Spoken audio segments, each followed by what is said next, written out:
Hoje, trazemos uma análise aprofundada da polêmica entrevista de Pablo Marçal para a CNN, onde o empresário e influenciador não teve papas na língua. Durante a conversa que rendeu muito bate-boca com 3 jornalistas, Marçal abordou temas controversos e fez declarações contundentes sobre a política brasileira. Ele comentou sobre Jair Bolsonaro, criticando que o ex-presidente sempre defendeu suas posições em questões como ideologia de gênero e a defesa do aborto, questionando não entender a lógica do apoio de Jair Messias Bolsonaro ao atual prefeito de São Paulo, Ricardo Nunes, a quem chamou de bananinha, insinuando sua falta de competência para o cargo que ocupa à frente da Prefeitura de São Paulo. Marçal também não hesitou em desferir ataques pessoais, chamando Carlos Bolsonaro de retardado e afirmando que vencerá as próximas eleições com ou sem redes sociais, que foram derrubadas após um pedido judicial. Ao mencionar Guilherme Boulos, o influenciador fez uma pausa, dando uma fungada no nariz, enfatizando seu desapreço pela figura do político. Além disso, não poupou críticas ao deputado André Janones, a quem se referiu como bandido. As declarações de Pablo Marçal estão gerando repercussão e polêmica nas redes sociais. Prepare-se para uma análise detalhada dessas falas impactantes. Assista ao vídeo e forme sua própria opinião sobre o que foi dito. Olá, sejam todos muito bem-vindos, muito bem-vindas. A CNN continua com a série de entrevistas com os candidatos à Prefeitura de São Paulo. Comigo, Muriel Porfírio, na condução dessa conversa. E ao meu lado, os nossos analistas de política da CNN, Clarice Oliveira e Pedro Venceslau. E hoje a gente conversa com o candidato Pablo Marçal, do PRTB. Candidato, muito bem-vindo aqui à CNN. Obrigado pelo convite e lá vamos nós. Lá vamos nós. Quero começar nossa conversa olhando para números, candidato. As últimas pesquisas recentes, Paraná Pesquisas, também Datafolha, mostram um crescimento muito grande do senhor, mas também um aumento da rejeição. A gente está falando de uma rejeição que só não fica na frente da de Guilherme Boulos. Essa rejeição nesse nível, esse aumento da rejeição também, preocupa a campanha? Não preocupa, porque a pessoa mais rejeitada em toda a história de pesquisa eleitoral chama-se Luiz Inácio Lula da Silva, ele é o atual presidente da República. Rejeição em pesquisa, você pensa um trabalhador ocupado, você para numa pesquisa para fazer uma pergunta para ele e ele fala, vai, coloca na conta desse aí. A pesquisa, ela ajuda a nortear as campanhas, eu particularmente não uso, eu gosto de zoar os concorrentes com a pesquisa, eu foco em energia, eu não gasto energia olhando isso.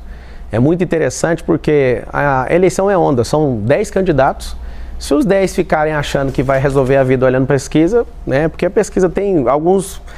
se você acertar o viés com quem está patrocinando e ele fizer a entrevista no final de semana numa favela ou durante a semana, o resultado da pesquisa é diferente. Durante a semana as pessoas estão trabalhando, no final de semana estão descansando, então vai ser diferente o resultado. Você que é eleitor, você tem que saber o seguinte... Se não é o partido político que está bancando a pesquisa, a pesquisa Quali, por exemplo, ela custa alguns milhões, dependendo da abrangência dela. Quem está pagando é o empresário, quem está pagando é alguém que está a fim de publicar isso para ver se ajuda o candidato.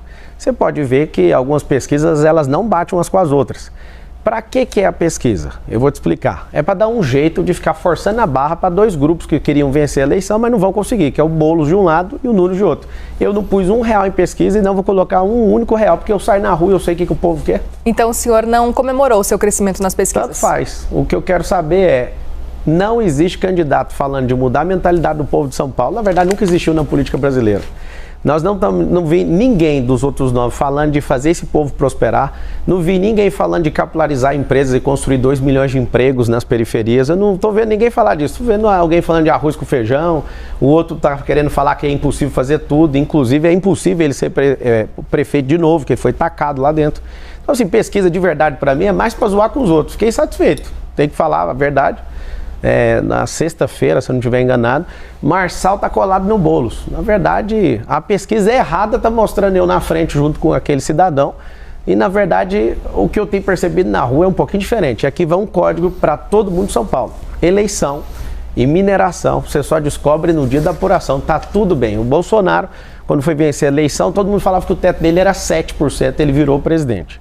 O Lula, mais rejeitado da história do Brasil, virou presidente. Isso é a questão de eleição, você consegue virar o jogo a qualquer momento. Uma carteira de trabalho que você mostra para um cara que odeia trabalho, tem alergia de serviço, pode virar o jogo de alguém. Tipo, alguém já perdeu a eleição por causa porque perdeu a cabeça, não teve o controle emocional de ver uma carteira de trabalho e não emocionar. Um simples detalhe pode acabar com a eleição de uma pessoa. Então a pesquisa, para mim, é legal, você que responde, você que faz, quem paga, tá tudo bem. Então não adianta. Candidato, o seu partido, o PRTB, apesar de ser um partido pequeno e não ter representação na Câmara, tem em torno de 3 milhões de reais de fundo partidário, fundo eleitoral. E tem algumas candidaturas espalhadas pelo Brasil, segundo o Leonardo Avalanche. Mas a expectativa do partido, pelo que me disseram na própria sigla, é que parte desse dinheiro do fundo fosse utilizada na sua campanha. Zero, já está proibido. Proibido, não vai pôr nada na minha campanha. Eu fiz isso em 2022, vou fazer de novo e vou lutar por um país onde a gente não gasta todo ano par 5 bilhões de reais. Os políticos não estão gostando da minha entrada na política porque eles vão assustar. Eu vou provar que tem como ganhar a Prefeitura de São Paulo gastando pouco dinheiro, porque a democracia não é o governo dos melhores, Venceslau. Não é o governo da pessoa mais inteligente, é o governo dos populares. E esses caras, por exemplo, muita gente nem sabe quem é um prefeito, porque ele só está fazendo coisa agora. Ele foi um cara atacado ali, que tem perfil. Eu, como recrutador e treinador, analiso o perfil dele de forma básica, com respeito. O perfil dele é de vereança, não é de vereador, não é de prefeito. Tacaram ele ali. Eu sei como é que funciona a escolha de um vice. Eles pegaram ali no grupo político alguém que dava menos trabalho e acabaram colocando ele ali. Ele é muito bom como vereador, mas prefeito ele não dá conta. Então, assim, sobre o meu partido, é um partido nanico, é sim, e eu muito orgulho, todo mundo começa pequeno. Eu comecei pequeno, eu imagino que a maioria das famílias que hoje prosperaram aí nesse país começaram também pequenas, eu conheço histórias de muitas pessoas que cresceram, então assim, não tem nenhum problema ser pequeno. Eu poderia vir com 5 ou 7 partidos que pediram tanta coisa que eu falei, deixa que eu resolvo sozinho, depois eu chamo vocês por um precinho menor, porque para governar você precisa compor com outros partidos. Só que eu não vou estar devendo, não vou dar a pasta para eles. Eles não querem habitação para ajudar a construir habitação, eles querem habitação para desviar dinheiro. Isso é muito nítido. E vai ter um tipo de gestão um pouquinho diferente no meu governo. Toda reunião pública eu vou trazer à tona. Do jeito que eu faço na minha vida de mostrar as coisas, vai ser um governo que vai mostrar isso também. Vou fazer reunião, vou transmitir ao vivo, todo mundo tem que assistir.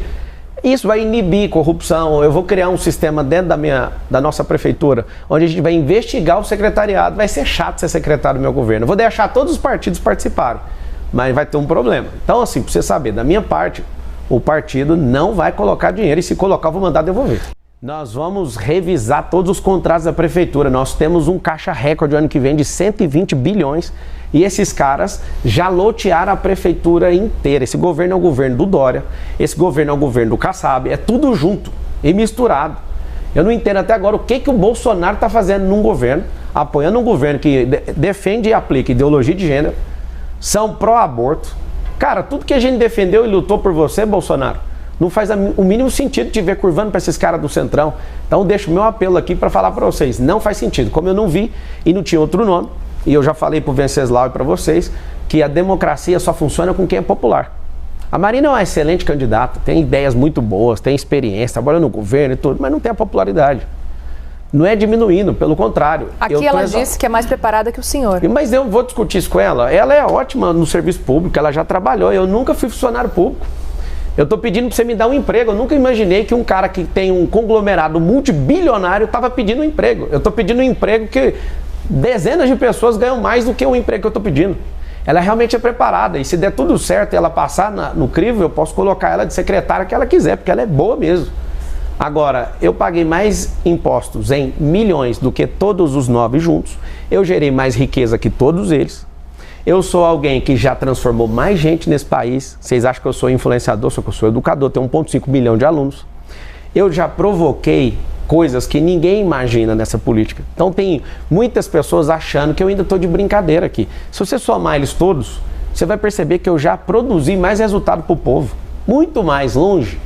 Então assim, você acha que essa eleição está interessante por quê? Porque eu entrei nela. Porque senão ia ser uma eleição de miojo. Você não ia ver o Nunes brigando com o Boulos, porque eles dois não brigam. Eles têm que pelo menos fingir. Quando voltar minhas redes sociais, vocês vão entrar lá, tem um vídeo sobre a face do sistema. Vocês vão perceber que no dia que eles decidiram não ir no debate, decidiram quantos juntos? Da Atena, não falei um A contra ele. Por que ele não foi no debate? Porque ele é aliado do Boulos. Tem vídeo que já foi vazado, eles discutindo para ser vice e tudo, para ser o novo Lula, essa serpente aí. Você vai ver por que o Nunes, que não deve nada, entre aspas, deixou de ir no debate. Eles alegaram e já sabiam que ia entrar com uma suspensão lá, um pedido que já até caiu, para me parar. Então assim, por que o sistema se juntou, Boulos e Nunes? Alô, Bolsonaro, pelo amor de Deus, como é que esses caras se juntam para não ir no debate? Vocês não são homens, não? Vocês são covardes? Vocês são homens que abandonam? As mulheres estão sofrendo nessa geração porque homens canalhas como vocês não cumpriram seus compromissos. Candidato. Oi. O senhor estava dizendo agora há pouco que o senhor está há muito tempo já na política. Basta uma busca rápida, dá para achar um vídeo muito amigável do senhor com o André Janones. O que aconteceu? Eu era candidato à presidência da República. O senhor não é mais amigo dele? Nunca fui amigo dele. Aquilo é um vídeo. De onde você tirou que eu sou amigo dele? O senhor dizia que o senhor estava recebendo ótimos conselhos dele. Ótimos conselhos recebi do Sarney, do Fernando Collor, do Bolsonaro. Até hoje eu só não recebi conselho do Lula e está dispensado os conselhos dele. Eu gravei com muita gente. Eu fui no Dória. O que o Dória fez? O Dória sai de vice do Nunes. Eu, vice de banana. Acabou a conversa ali. Quando eu percebi que ele é o articulador e dono daquele governo, eu falei, agora que eu vou para cima. Sabe o que acontece? Na política você tem que ter diálogo com todo mundo. Um grande erro de grandes políticos foi não ter diálogo. Tem pessoas, esses comunistas que só querem ferrar essa nação, tem que ter um diálogo bem rápido. Agora com todos você tem que conversar. Fui na casa do Sarney, eu tenho foto com ele. Fui no escritório do senador Fernando Collor de Mello e fui ouvir. O que você acertou? O que você errou?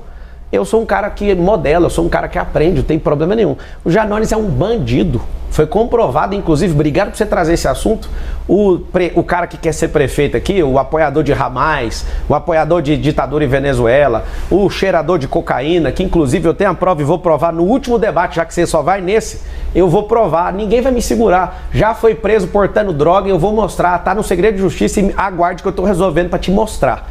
Eu vou te mostrar. E não adianta vir com fábulazinha, minha filha tá chorando. Ela vai chorar 2 vezes para descobrir que você realmente é um mentiroso, um drogado e não faz o exame toxicológico porque vai sair no exame. E não adianta você apoiar o crime de peculato, que todo mundo põe um apelido de rachadinha, que é o artigo 312 do Código Penal. Você foi um cara que institucionalizou isso no Congresso Nacional, tendo a chance de condenar esse cara e tirar ele daí. Entendi. Você fez o quê? Você apoiou ele e você não vai tocar na Prefeitura de São Paulo. Tô mandando um recado para você, Guilherme.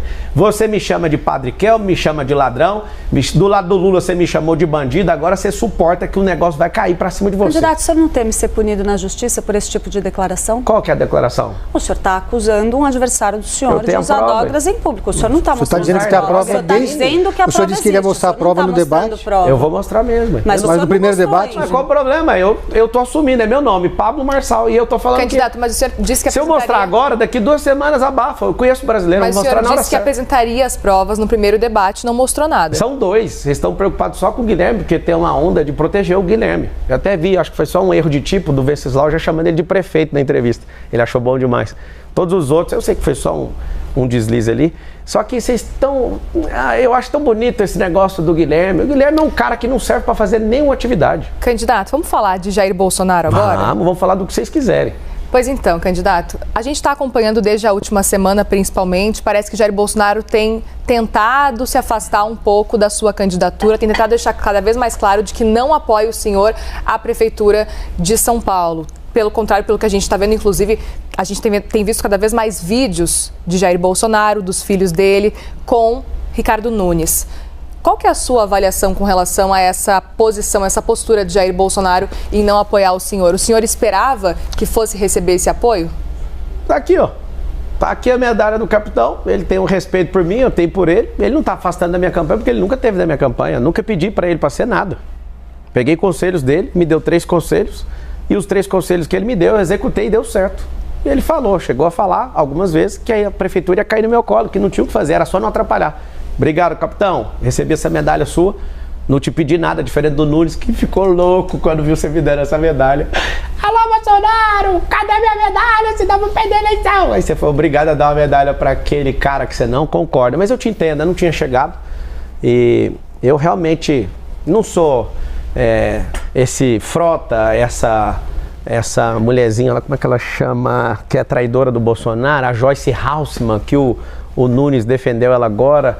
Eu não sou o Dória que se levantou contra ele, vocês não vão ver eu me levantando contra o Bolsonaro, porque ele é um grande líder, ele foi colocado inelegível de forma errada, mas como ele está com 3 ações de inelegibilidade, 3 condenações, uma ele reverteu e nós esperamos que ele reverta as outras 2. E o que o senhor achou do Carlos Bolsonaro declarar apoio a Marina Helena? Ele é um retardado, aquele menino atrapalhou a gente de ganhar a eleição para presidente com o Bolsonaro. Olha, todo mundo entra no Instagram do Jair Bolsonaro agora, ele não deixa o Jair Bolsonaro seguir a Michelle Bolsonaro, para você ter uma ideia. Pra você ver o nível, é um nível de ciúme e doença com o pai absurdo. O senhor acha que aquela resposta que aconteceu para o senhor, eu acho, não, ele assumiu, é dele. É dele. Que Carlos Bolsonaro teria respondido nós, abraço para o senhor? Foi Carlos e não Jair Bolsonaro? Não é eu não, é todo mundo. Bolsonaro não mexe na rede. Quem mexe é ele tá orgulhoso de ter feito isso. Quando eu vi que ele respondeu, eu falei, mas é a chance da minha vida de arrumar uma encrenca com o Carlos Bolsonaro. Eu sempre poupei ele por causa do presidente, só que eu não vou poupar ele mais. Sobre ele ter falado que apoia a Marina, inclusive ele falou, se o Marçal for pro segundo turno, declaração dele lá no Twitter, ele falou, eu vou apoiar o Marçal, pra você ver. Arruma confusão. Ô Carlos, cuida da sua eleição com o Ramagem, que o Ramagem tá tomando um pau aí no Rio de Janeiro. Gosto muito do Ramagem, se você precisar de ajuda, eu posso te ajudar no digital aí. Aqui em São Paulo eu já resolvi, amiga, é eu contra todo mundo, é eu, Deus e o povo. Você vai cuidar lá do Rio de Janeiro, meu filho, vai ver se você ganha de novo a eleição para vereador e cuida da prefeitura, que o Paes vai levar no primeiro turno igual eu aqui, você cuidando da minha vida aqui, cara. Candidato, em 2022, o senhor foi candidato a deputado federal pelo PROS. E no final, depois daquela confusão que teve no partido, o PROS acabou na coligação do Lula. E o senhor acabou não tomando posse. Quem tomou posse como segundo colocado ali suplente foi o Paulo Teixeira, que depois virou ministro, e no lugar do Paulo Teixeira, quem virou deputado federal foi Orlando Silva, comunista do PCdoB. Como é que o senhor avalia, assim, o senhor faz muitas críticas ao sistema e citou agora também aqui os comunistas, mas saiu candidato na coligação do Lula, não? Olha só, o Brasil tem 30 partidos políticos, não consegui entrar em nenhum, porque todos estavam cobrando 20 milhões de reais para entrar no partido. O único partido que me deu abertura, tinha uma presidência nova, foi o PROS. E até conversei isso com o Bolsonaro, falei, olha que coisa. Entra nisso aí, vamos embora. Eu entrei nesse partido, porque eu não consegui entrar em nenhum partido. Eu não entrei para ser deputado, eu entrei para disputar a presidência da República. E aí o que aconteceu? O partido na inscrição era centro-esquerda, eu entrei, a presidência inteira era toda de direita, nós vamos mudar esse negócio. Depois na justiça, eles estavam numa briga judicial, a parte esquerdista, que inclusive está na cadeia hoje, porque desviou dinheiro do fundo eleitoral, assumiu e entregou o partido de mão beijada para o Lula. Aqui em São Paulo ainda tinha uma presidência de direita. Eles me bancaram, me trocaram, tiraram um candidato a deputado federal, que dá para fazer isso na legislação, teve a substituição dentro do prazo, faltando 13 dias para a eleição, eu fui colocado como deputado federal, porque eu gastei energia de 10 meses para ser presidente e tiraram essa oportunidade de mim em 2022. Eu viro deputado, o Bolsonaro não gravou um vídeo para mim pedindo voto, 0. Eu tive 100% de votos em todas as cidades, presta atenção. Nenhuma outra pessoa teve votos em 645 municípios de São Paulo. Todas as cidades eu tive voto. Eu tive 243 mil votos no estado de São Paulo. Eu fui eleito deputado federal. E aí, o que aconteceu? O advogado do partido não foi pago. Esse advogado deixou a causa. O Lewandowski pegou e derrubou todos os atos do presidente, anulando inclusive a minha candidatura. Não tem irregularidade nenhuma na minha eleição, mas derrubou os atos do presidente. E aí a novela, você já sabe por lado de lá, não vou nem entrar nisso, porque essa novela tirou a minha eleição legítima. E eu vou vingar todos os 243 mil votos de vocês. Agora, o senhor não está correndo um risco semelhante aí, porque tem uma ação correndo a respeito da atual presidência do seu partido, porque a viúva de Levi Fidelix questiona aí o não cumprimento de um acordo que teria sido firmado, pelo qual ela deveria conduzir o diretório e, portanto, isso tornaria supostamente a sua candidatura ilegítima. O senhor acredita que esse risco existe? O risco existe o tempo todo, de qualquer uma que morrer de estar vivo. Todo mundo está vivo, tem riscos. Então, assim, falar que não tem, só se for uma conversa fiada, né? Agora, sobre a Fidelix, ela simplesmente, a viúva, ela não quer tirar o Leonardo. Ela quer o que ela pediu para ele, eu acho que eles estão se acertando nisso. Isso não é uma preocupação nenhuma para a candidatura. Inclusive, eu conversei com ela, entendi o lado dela e estou ajudando, inclusive, a terminar de resolver isso. E ela se comprometeu a manter a sua candidatura? Não, mas ela independentemente do resultado ela desse não processo? está no diretório, não depende dela, para você entender. A ação que ela está movendo é para cumprir outra coisa. Não, estou falando caso essa ação dê resultado e mas ela passe a ter a ação não controle. é tirar o presidente, é isso que eu estou te falando. Isso é uma falácia. Né? A ação dela não é para tirar o presidente, é para ela conseguir o cargo que ela quer e mais 2 pessoas, salvo engano. Não tem nada a ver com trocar a presidência. Tá tudo certo. Candidato, com o seu crescimento nas pesquisas, muitas análises foram feitas. Uma delas é de que Bolsonaro não controla mais o bolsonarismo, porque muita gente que se diz bolsonarista diz que vai votar no senhor e não em Ricardo Nunes, que é o nome que Jair Bolsonaro defende. O senhor concorda com essa análise? Isso não é análise, é uma realidade. A esquerda que criou o nome bolsonarismo para ver se faz com que todo mundo tenha a cara do presidente. Nós que somos defensores da liberdade, eu tenho um recado para todo mundo. Qualquer brasileiro que estiver em qualquer lugar do mundo, a liberdade não tem dono. Não é Pablo Marçal que manda nisso, não é Bolsonaro que manda nisso. Nós defendemos princípios, valores e propósito. E aqui na cidade de São Paulo, infelizmente, por conta do Valdemar Costa Neto, o Bolsonaro teve que curvar a cervical dele. Quando a gente apostou no Bolsonaro como presidente, nós tínhamos a certeza que ele nunca ia se curvar a nada. Absolutamente. E aqui eu não estou querendo criar animosidade com ele, mas é terrível ver que ele tem que cumprir um acordo com Valdemar. Ninguém votou em Valdemar Costa Neto. Valdemar Costa Neto era da época do Mensalão. Ninguém aqui tem confiança nele. A gente não depositou nossa confiança nele. Então, assim, muito me estranha, e aí eu vou te falar o que vai acontecer. Eles vão ficar apalavrados, porque político tem isso. Se ele falar pro outro que vai cumprir, eles vão cumprir. Com o povo, eles nunca cumprem. É só pegar o plano de governo. O Nunes, por exemplo, não cumpriu nem nada, nem 10% do plano de governo. Cumprir com o povo é 0. Mas cumprir entre os políticos tem que cumprir, senão você perde moral no meio político. Então eu não estou esperando o Bolsonaro me apoiar agora. A maioria dos partidos falaram, se você resistir até o segundo turno, a gente apoia. E eu vou fazer um apelo para a sociedade de São Paulo. Não me deixe ir para o segundo turno. Vamos vencer no primeiro, porque eu vou ganhar essa eleição com vocês sem dever nada para esses caras. Eu tô feliz que eu não baixei minha cervical para ninguém. Eu tô te pedindo, vocês não vão me ver disputando a Prefeitura de São Paulo nunca mais. É uma oportunidade da gente resgatar essa sociedade. É uma oportunidade da gente deixar Lula, Boulos, Nunes de um lado e a gente, o povo, dar uma resposta de uma mudança nessa política. Eu não sou salvador de pátria, eu não quero ser o novo Bolsonaro. Para de encher meu saco em relação a isso. Eu sou o cara que vai colocar a gente decente na política, nós vamos moralizar a máquina, trazer eficiência, trazer tecnologia, gerar emprego, que é o maior direito social que existe. É isso que vai diminuir a criminalidade, é isso que vai aumentar o desfrute. Imagina você tendo emprego na periferia onde você mora. Para que ficar 3 horas dentro de metrô, dentro de ônibus? Não precisa, nós precisamos criar um cinturão empresarial. Vou explicar isso para vocês depois no Instagram. O novo que eu fiz está batendo 3 milhões, que é maior do que de qualquer outro candidato aí. Pablo Marçal por SP. Por favor, siga que logo após aqui eu vou responder perguntas para vocês lá. Candidato, eu gostaria de trazer aqui para a gente conversar com o senhor a questão da sua condenação. O senhor tem dito em reiteradas ocasiões que o senhor acredita que não há motivo... Posso terminar a pergunta? Pode, eu não respondi, você pode. Eu estava terminando, eu posso terminar de responder? Não, o senhor me pediu, eu estou fazendo um contraponto a ponto. Não, você está fazendo contraponto? Posso terminar a pergunta, eu vou terminar candidato? A resposta primeiro, que eu sou entrevistado. Vamos fazer o seguinte, candidato. Candidato. Deixa eu terminar. Deixa eu só lhe fazer. Ela vai terminar a pergunta e o senhor eu tem tempo respondo a para primeira, responder. ela faz a segunda, enquanto ela quiser. A primeira coisa então, vamos lá. Ano que vem faz 20 anos desse fato. 20 anos. Teve advogado, não dei conta de pagar, o processo correu à revelia logo depois disso. Defensora pública não deu conta, achou complexo demais. Eu consertava computadores, esse cara era pastor na minha igreja, tinha um nível de confiança nele. Fiz algumas coisas que ele pediu, tomei um processo de 13 anos, um processo criminal. Você vê o tanto que eu estou preocupado em fazer coisa ilegal, que no mesmo ano, tá aqui minha carteira de trabalho, foi registrada lá na Brasil Telecom da BR-153, quilômetro 6. Tá aqui a minha carteira de trabalho, eu trabalhando nessa empresa, e para ganhar R$525. E eu fiquei quase 8 anos nessa empresa. Pra você ver que eu nunca me curvei para bandido e nem para bandidagem. Eu sou um trabalhador, em primeiro lugar. Tem 13 anos de carteira de trabalho. Essa carteira de trabalho aqui é minha, olha isso aqui. Opa, aqui. Tá aqui, ó. Se der conta de arrumar a resolução, vai conseguir mostrar para todo mundo, por favor.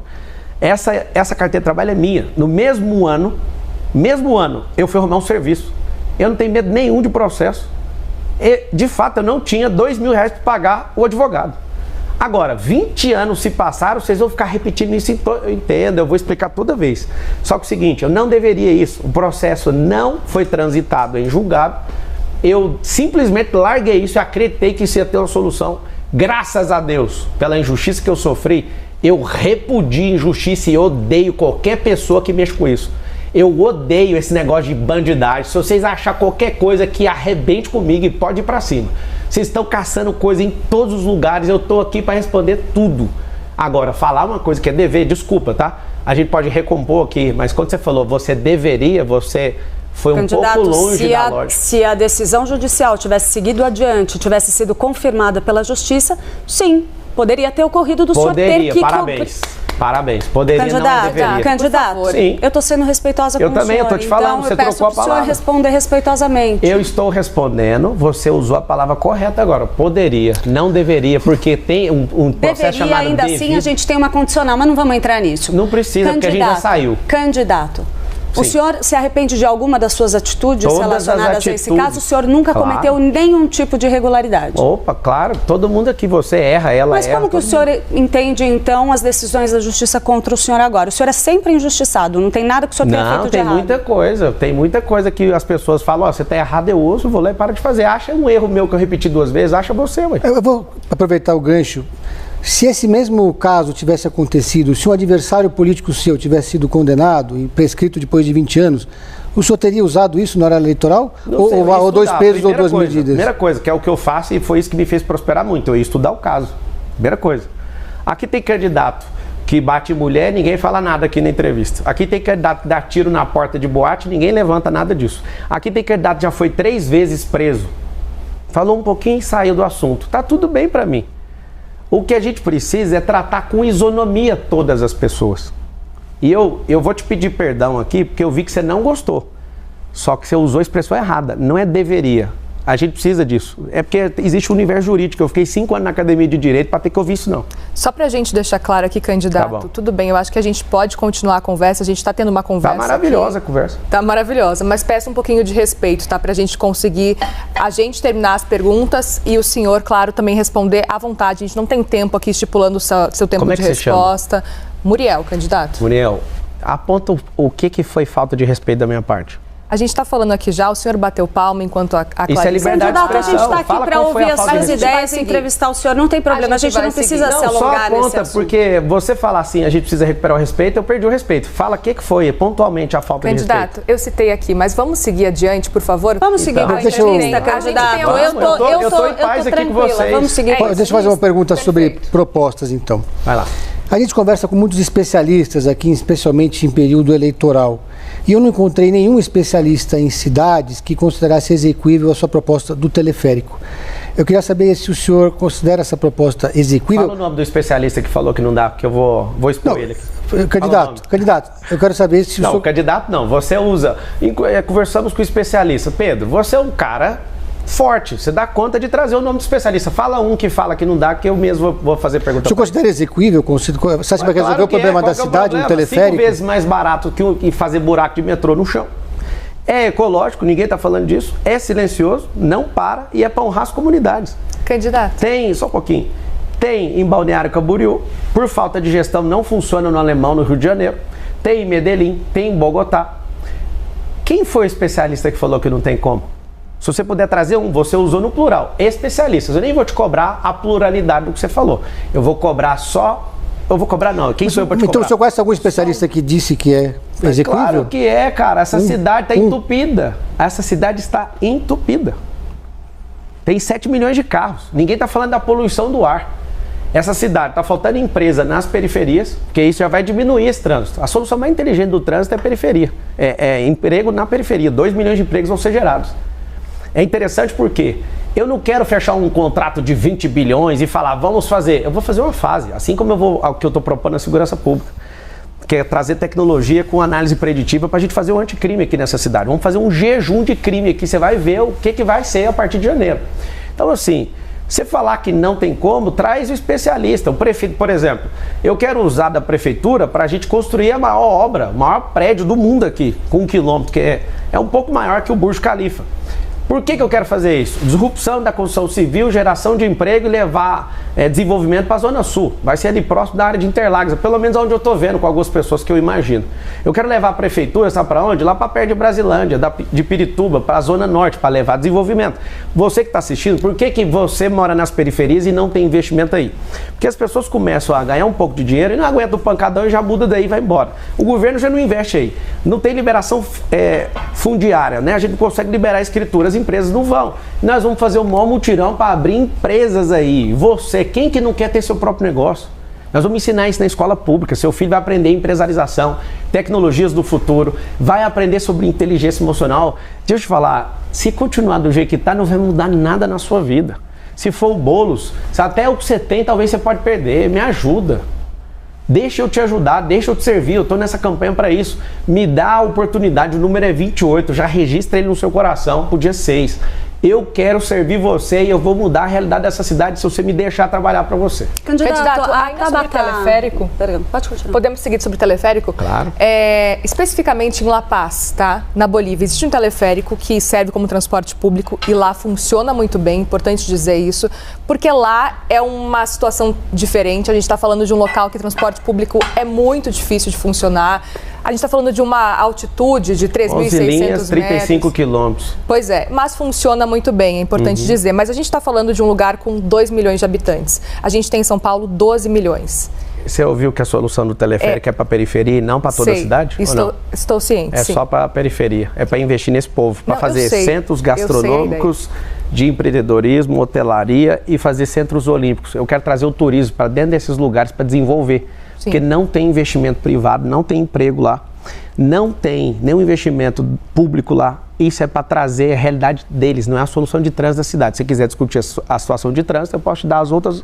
Claro. Quer que eu já falo? Deixa eu só terminar minha pergunta, porque a gente estava falando especificamente de La Paz, Bolívia, etc. O senhor fazendo esse comparativo. Por exemplo, em Balneário Camboriú, também a gente está falando de uma população, 140 e poucos mil, né? A população muito abaixo. Não é, que lá é privado. Lá é num lugar privado. Eu entendo. Eu estive lá com o dono do teleférico. Ao mesmo tempo, a gente precisa falar também que o relevo da cidade, por exemplo, La Paz e São Paulo, é muito diferente. A gente sabe que certamente essa situação, esse cenário de teleférico numa cidade menor, talvez funcionasse muito bem aqui no Brasil. Agora, é curioso e eu gostaria de entender um pouco mais, até com relação a números, com relação ao que o senhor pesquisou, para poder trazer no seu plano de governo, para defender tanto assim esse ponto. Gostaria de entender um pouco mais essa ideia do teleférico. Na verdade, não é eu que estou defendendo, não. Vocês estão perguntando. Mas assim, é a sua proposta, por isso que eu gostaria de entender. É assim, você entendeu a questão do teleférico. Não tem investimento, eu já acabei de falar, vou repetir. Não tem investimento nas favelas. Quando você ouvir daqui para frente, favela significa ausência de Estado e pessoas que começam a prosperar também deixam a favela e não tem investimento privado porque não tem liberação fundiária.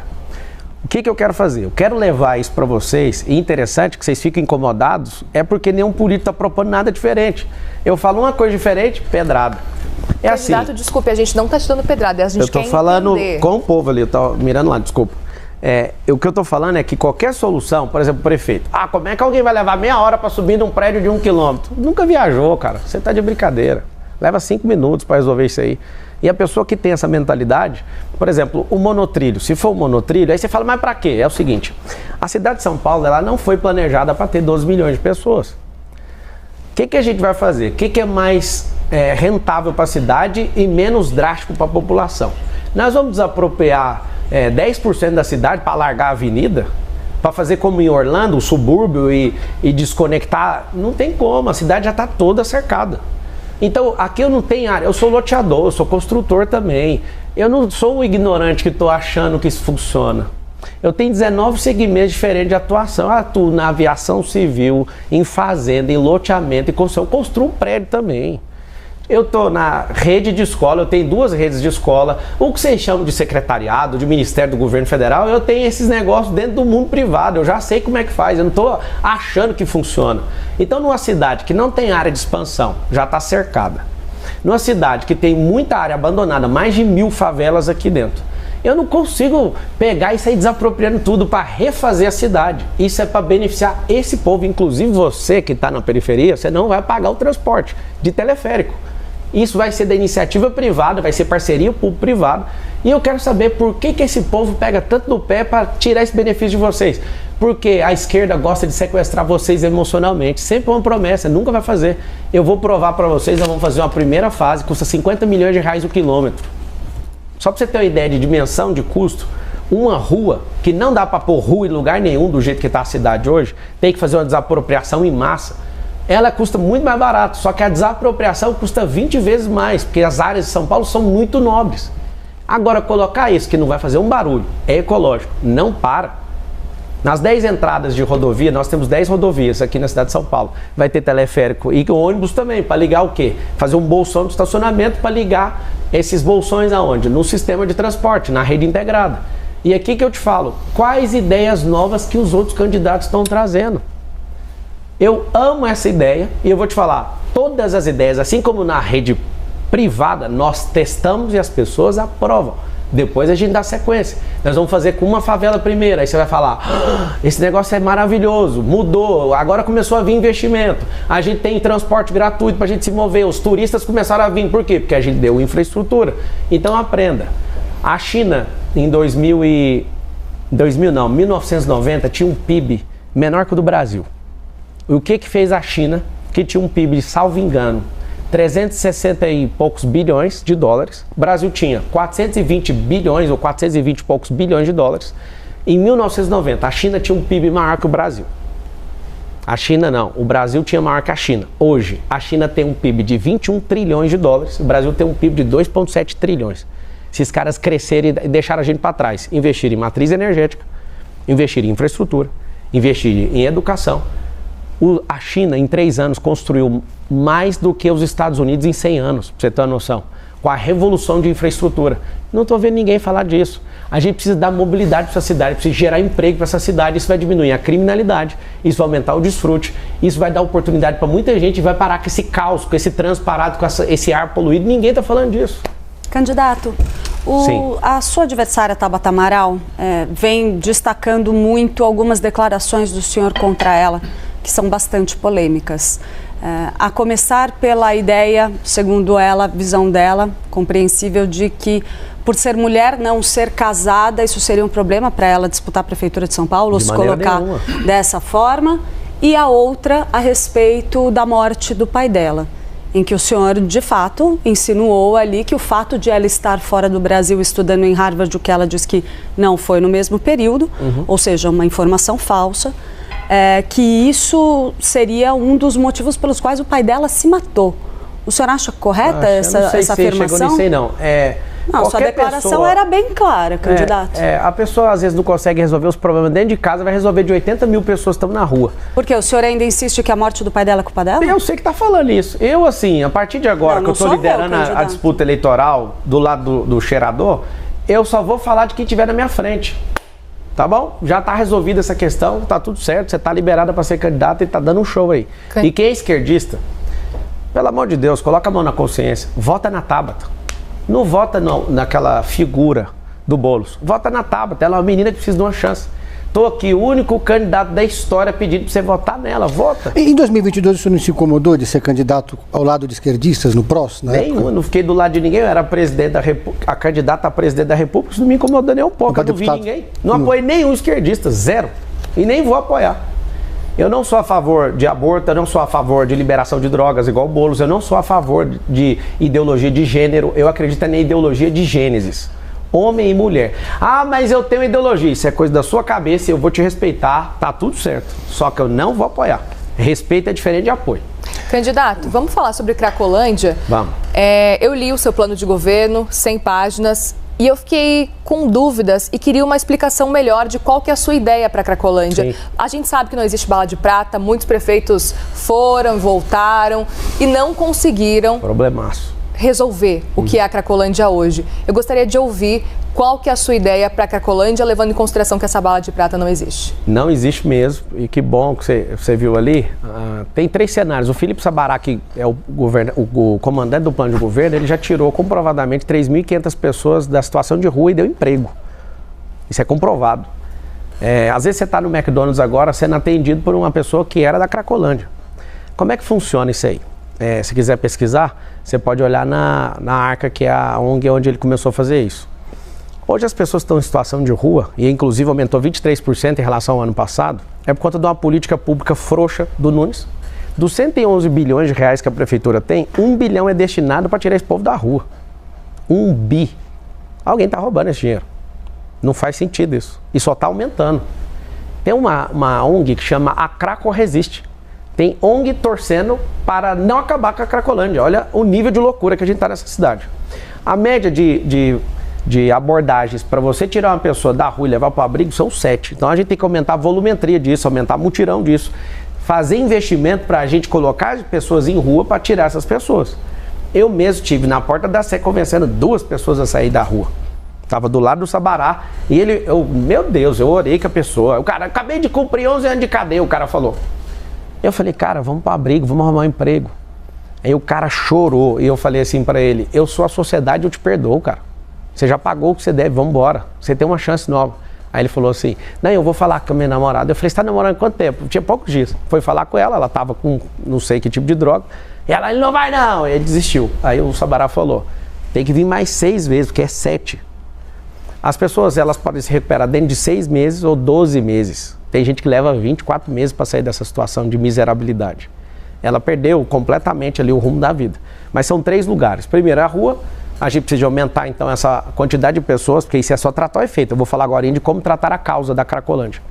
Segundo, leva para o abrigo. O abrigo é um lugar que, inclusive, ele não conseguiu, o atual prefeito, ele teve que devolver um fundo de 5,4 milhões de reais, porque ele não conseguiu que as pessoas fossem para os hotéis, né, que tem as vagas para isso, que a política pública está frouxa. A época de eleição, tudo está bonito, mas ele não está fazendo o que deveria para tirar essas pessoas. Em terceiro, encaminhar para o emprego. Como é que eles fazem na Arca?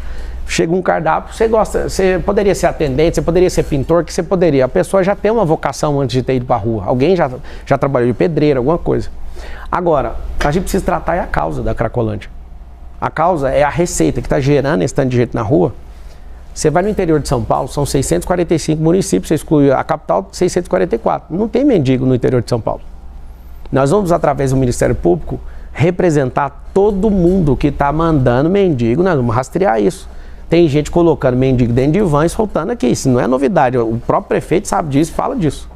Então a gente vai responsabilizar pessoas que estão, prefeitos inclusive, que estão mandando para cá, porque aqui virou a capital mundial da mendicância. Segundo, se a gente não investir em educação, o que eu proponho é que os seus filhos não sejam só ocupados pela escola pública gastando 25 bilhões de reais. O que eu proponho é transformar a escola de São Paulo, do município de São Paulo, numa escola olímpica. Nós vamos colocar centros olímpicos em todas as favelas. Isso é um investimento de 1,5 bilhão de reais. A gente tem dinheiro para isso, pode ficar tranquilo, tá?